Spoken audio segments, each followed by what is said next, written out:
2 Chronicles 32. After these things and these acts of faithfulness, Sennacherib king of Assyria came and invaded Judah and encamped against the fortified cities, thinking to win them for himself. And when Hezekiah saw that Sennacherib had come and intended to fight against Jerusalem, he planned with his officers and his mighty men to stop the water of the springs that were outside the city, and they helped him. A great many people were gathered, and they stopped all the springs and the brook that flowed through the land, saying, "Why should the kings of Assyria come and find much water?" He set to work resolutely, and built up all the wall that was broken down, and raised towers upon it. And outside it he built another wall, and he strengthened the Millo in the city of David. He also made weapons and shields in abundance.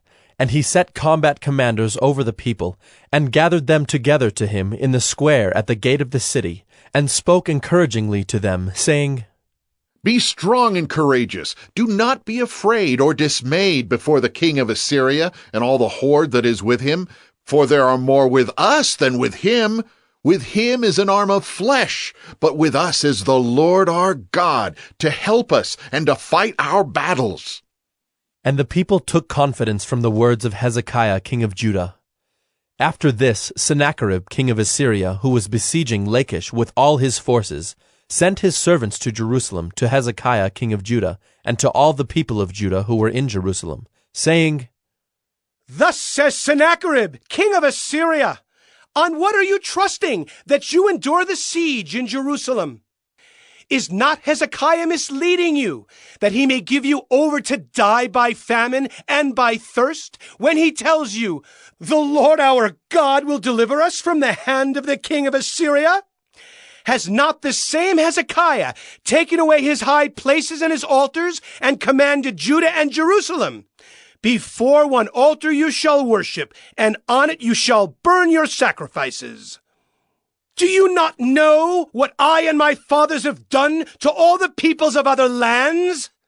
Were the gods of the nations of those lands at all able to deliver their lands out of my hand?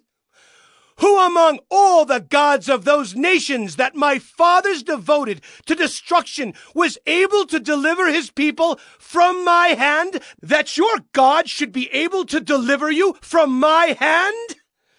Now therefore, do not let Hezekiah deceive you or mislead you in this fashion, and do not believe him. For no God of any nation or kingdom has been able to deliver his people from my hand or from the hand of my fathers.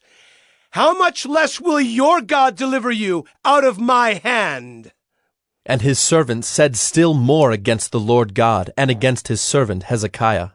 And he wrote letters to cast contempt on the Lord, the God of Israel, and to speak against him, saying, "Like the gods of the nations of the lands who have not delivered their people from my hands, so the God of Hezekiah will not deliver his people from my hand."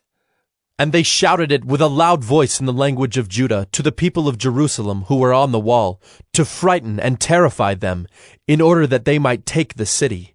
And they spoke of the God of Jerusalem as they spoke of the gods of the peoples of the earth, which are the work of men's hands. Then Hezekiah the king and Isaiah the prophet, the son of Amoz, prayed because of this, and cried to heaven. And the Lord sent an angel, who cut off all the mighty warriors and commanders and officers in the camp of the king of Assyria. So he returned with shame of face to his own land. And when he came into the house of his God, some of his own sons struck him down there with the sword.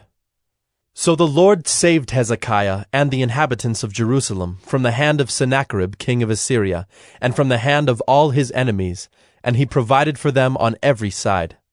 And many brought gifts to the Lord, to Jerusalem, and precious things to Hezekiah king of Judah, so that he was exalted in the sight of all nations from that time onward.